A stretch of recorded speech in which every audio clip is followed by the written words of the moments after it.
There you go. Printed booklets are unfortunately quite immutable.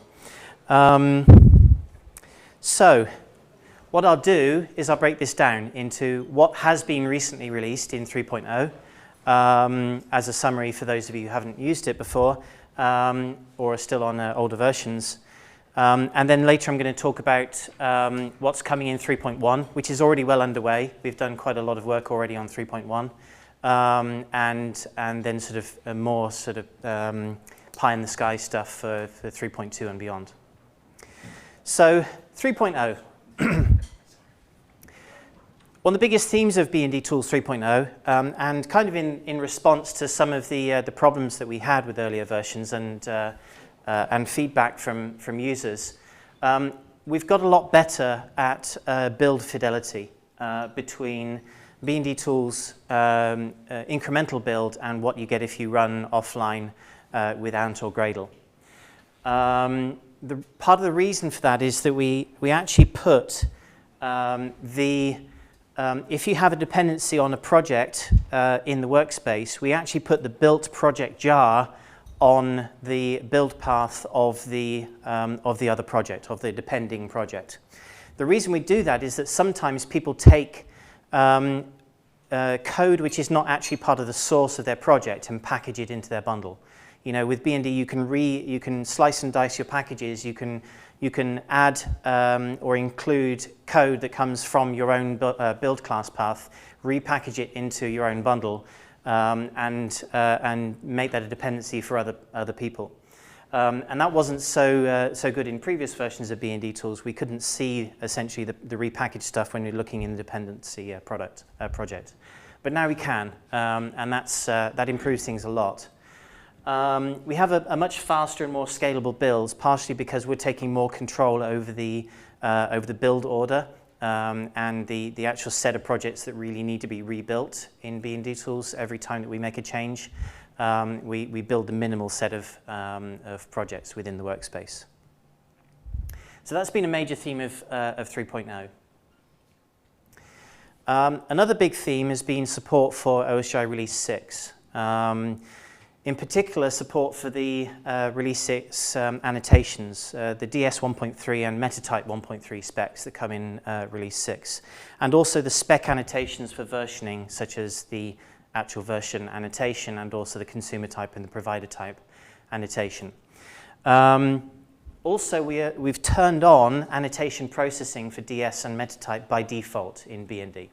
So previously, you would put an annotation for, say, @component in one of your classes in your bundle, but you would not get the Declarative Services XML generated because you didn't say -ds annotations. As somebody who did training courses on OSGi for a long time, still do, it's the #1 mistake that everybody makes, forgetting to declare that. So we just made it the default. There may be a very, very slight performance overhead for this, but we don't think it is actually a problem. And you can turn it off if you like. We're also preferring packageinfo.java over this kind of flat file format packageinfo. So packageinfo existed basically to support Java 1.4 and earlier, which didn't have packageinfo.java or annotations at all, if you can remember that far back in Java. But now we prefer packageinfo with the annotated app version. And more of the tooling pushes you towards packageinfo.java. A quick demo of the DS 1.3 support because of the big benefits this gives you. And some of you may have seen some of this with BJ's talk earlier if you attended that one. So I'll go relatively quickly. But if you recall the way you had to do configuration in previous versions of Declarative Services. So I'd say @component, and I've not turned that on, I'd say @component. Yes, the font. Yeah. Yeah.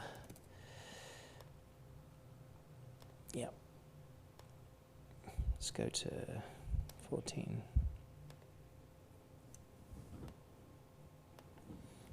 Is it better? It's already better, yeah. Okay. 18 would be... Okay. 18. Any advance on 18? Do I hear 20? Going once?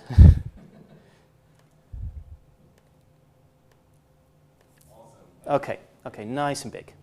Can't get much on the screen, but there you go.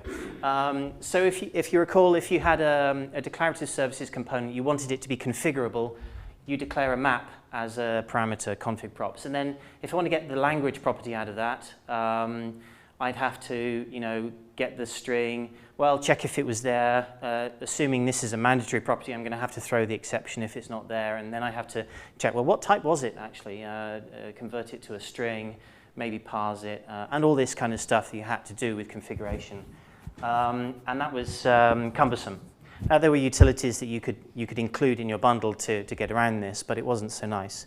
What you can do in DS 1.3 is this. So I can declare a greeting config type. So greeting config is the configuration type for this component, and I can just directly access that greeting config, and that's an annotation. And neat thing about annotations is I can provide a default very easily. It restricts the types. I can use enums here, and that works really nicely. So that's one of the big benefits of using Declarative Services 1.3. Of course, there's also things like prototype scope and so on. This support has been added in BND 3.0. It doesn't require you to go to OSGi R6, of course, but if you do go to this version of DS spec, you get these benefits. I could run that, but I think I will move on. Repository-specific dependencies. Neat little feature. If you want to get a dependency from a repository, here I'm getting the OSGi compendium version 5. I can limit which repository that's going to come from. Previously, I could get that from any repository, and I could do some version ranges and things like a strategy for get the lowest or the highest version and so on. But this gives me the chance to filter out, so make sure I only get it from a specific named repository.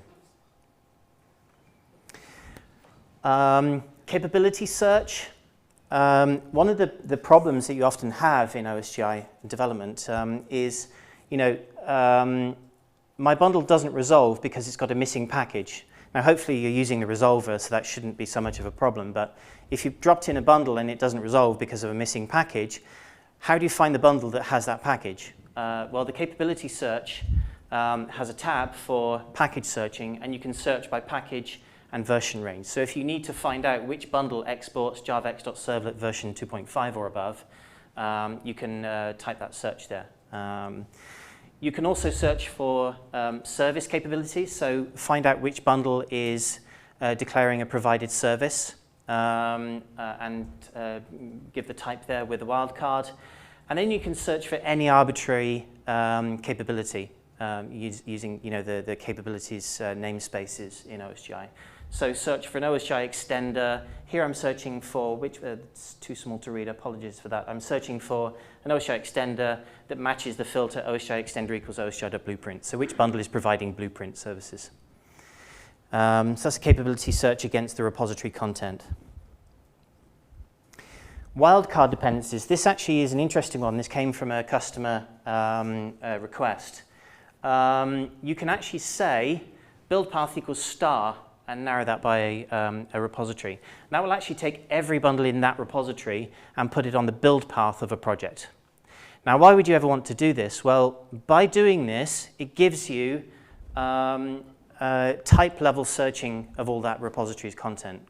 So you can do Command T or Control T to find types in any of those bundles. Now, we recommend only doing this on the CNF project. CNF typically doesn't have any other code in there, but it is a Java project. So if you put all these on the build path of CNF, then it becomes a useful tool that you can search for any type in in that whole repository.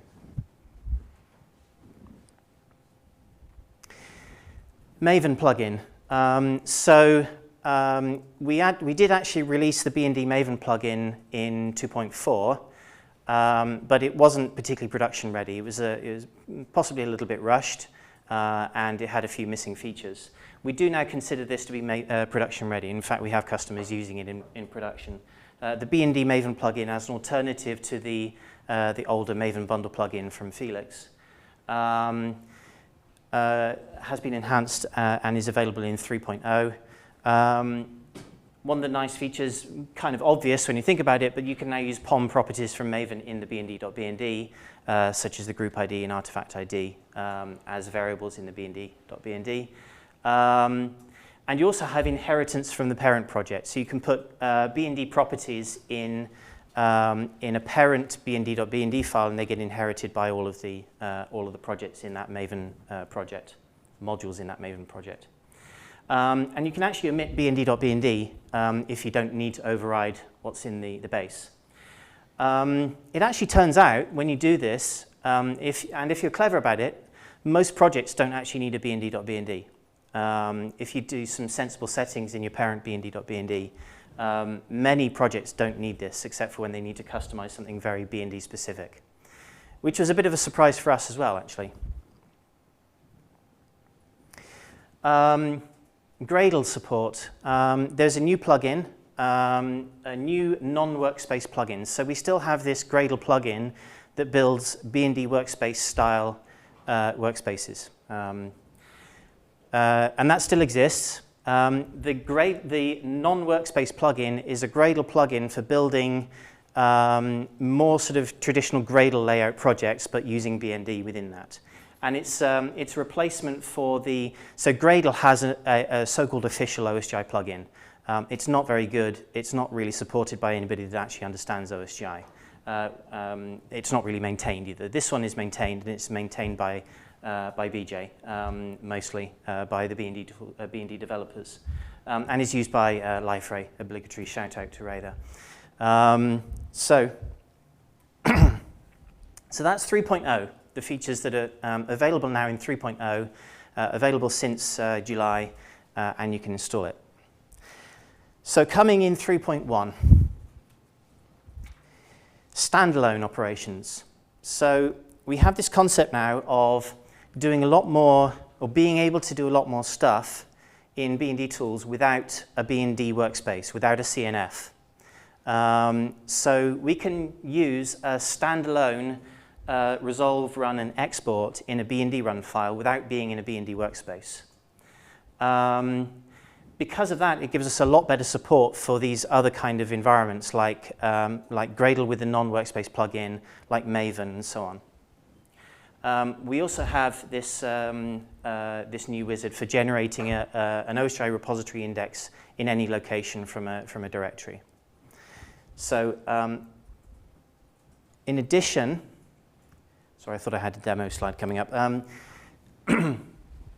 Another big focus of 3.1 is improving our Maven support, or rather integrating better with people that want to use Maven and have a nice, sane BND development environment as well.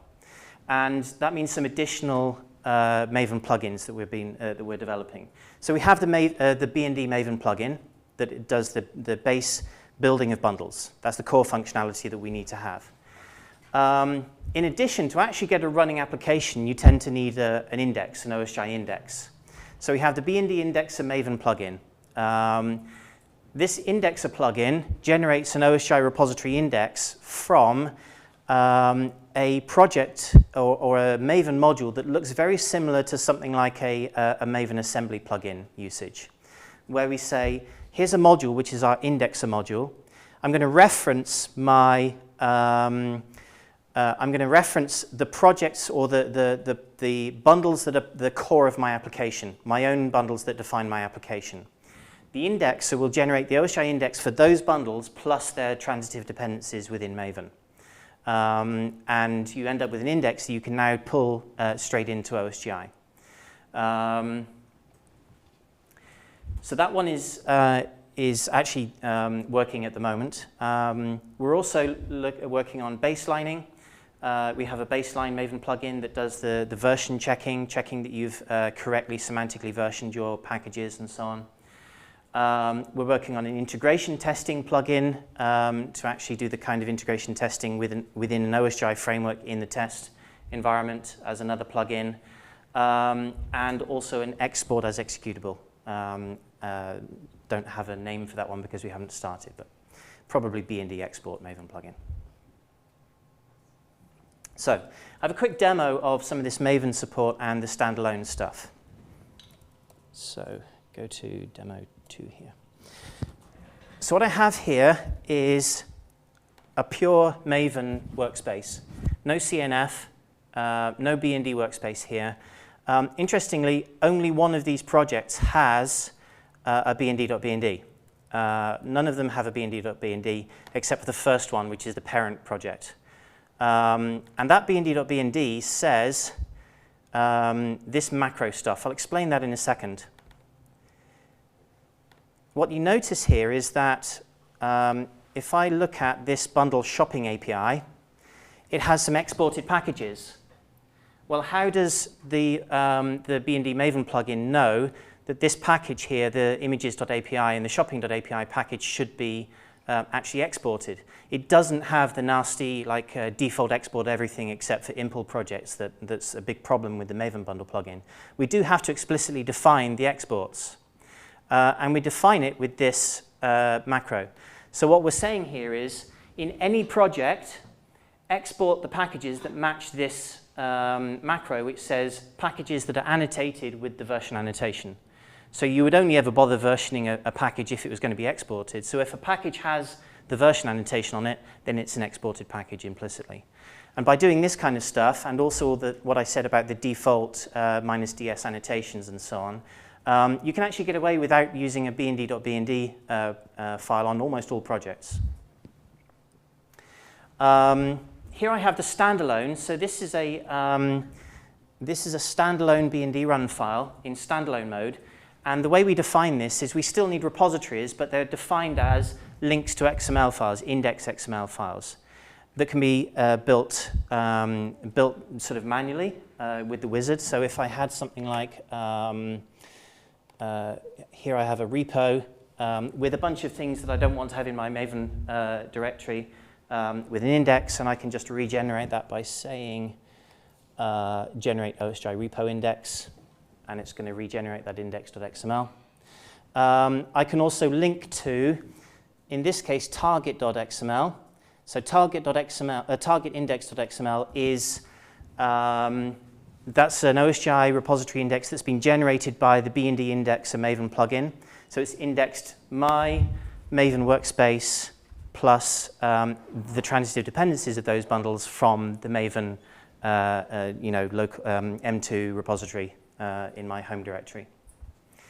And what that gives me is a bunch of bundles that I can resolve against. And I can resolve, it resolves, and I can run. And I can look at my shopping application again. And I get a shopping application that I've built entirely in Maven, but I'm running from Bndtools.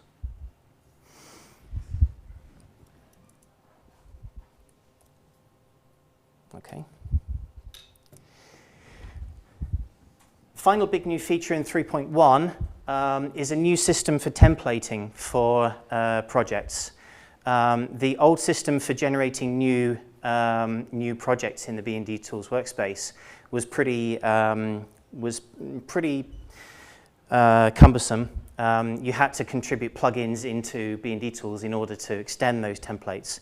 Now you can contribute templates purely as bundles in any of your repositories, or even a bundle in your workspace, in your source workspace. And I'll show a demo of that in a moment. And we've also updated all of our base templates for OSGi Release 6, so we're using all those annotations by default. So quickly switch to my final demo workspace over here. So what I have here is a template project that I've prepared earlier. This hasn't been contributed anywhere, it's just purely sitting in my workspace. It's got a template directory with some parameters in the path names and also some parameters in the template source. And so when I say new BND project, I'm able to select my new template. This is the template that I've just written here. So example main class, com example foo, finish, and I have a new project generated from that template. So the template had static void main, and my generated project has static void main. Okay. And I can even very quickly say new, come on, that should refresh. What? There's a built-in empty template if we can't see the repository. That's something, I am being hit by the demo gods again. It worked a second ago. Did you all see that? Just checking you all saw that. Hold on, let's give it another go. I'll actually just kill Eclipse.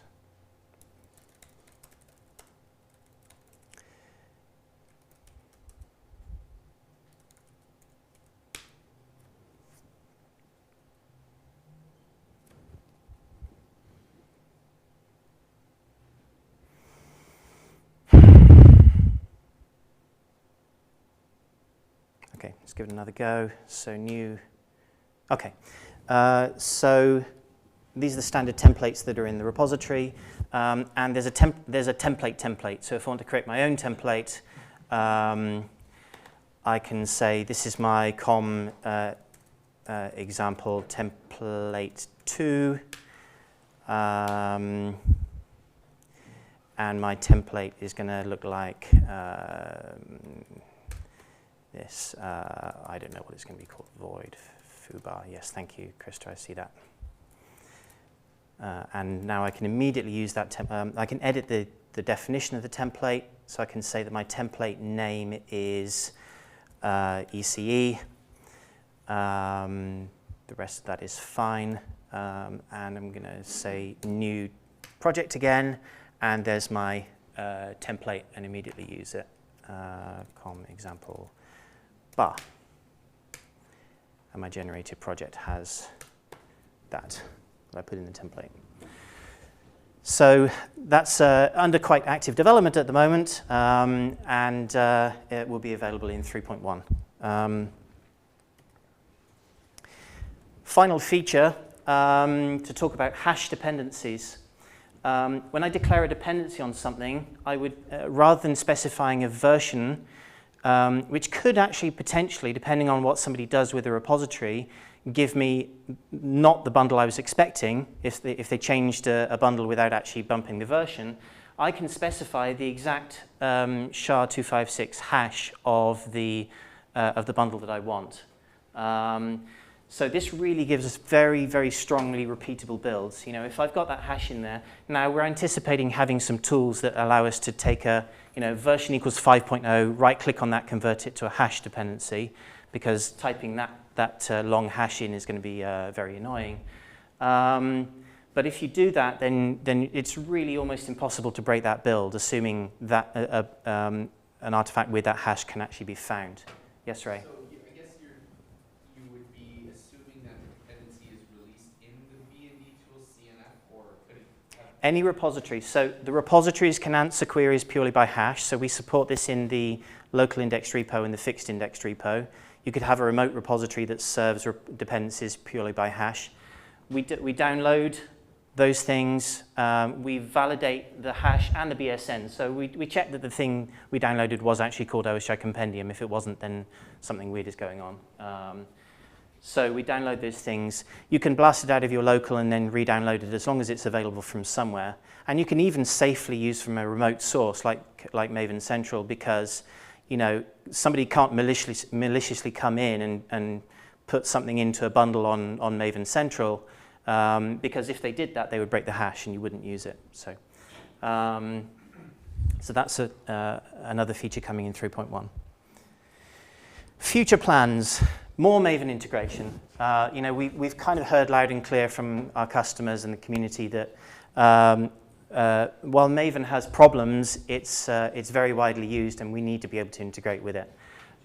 We've got quite a lot already there in 3.1.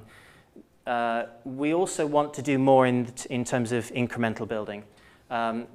Possibly integrate into the incremental lifecycle of M2 Eclipse, if we can get constant builds of bundles in M2 Eclipse in the same way that we do in Bndtools.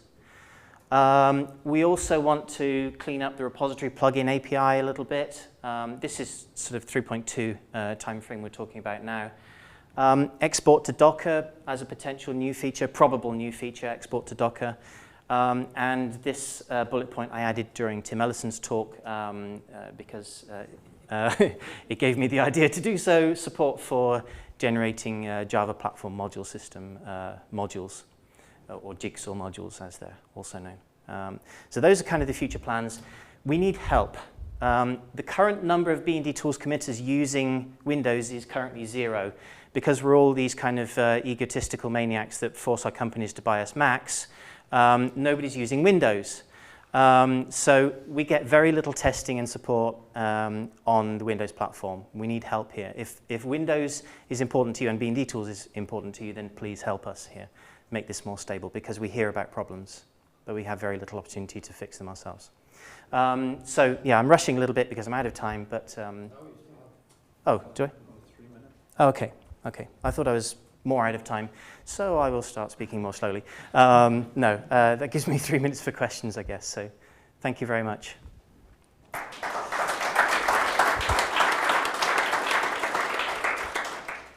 Peter? Do you plan any support for subsystems? Possibly. Again, if somebody comes along and is willing to do that, we would definitely do that. I don't think I'm likely to work on that myself. I don't know about the other Bndtools committers, but we don't have firm plans. But if somebody comes along with a pull request, absolutely. Any other questions? I saw some hands, but... I can actually respond to Peter. We have a couple of committers from the Bndtools team, and we have interest in doing some subsystems. We don't have a lot of time, but with some input from other people, we'd be willing to contribute that as well. So there's more than just you yourself that's interested in it, just letting you know. Great. Thank you, Ray. No further questions? Okay. In that case, Neil, thank you Thank you. again.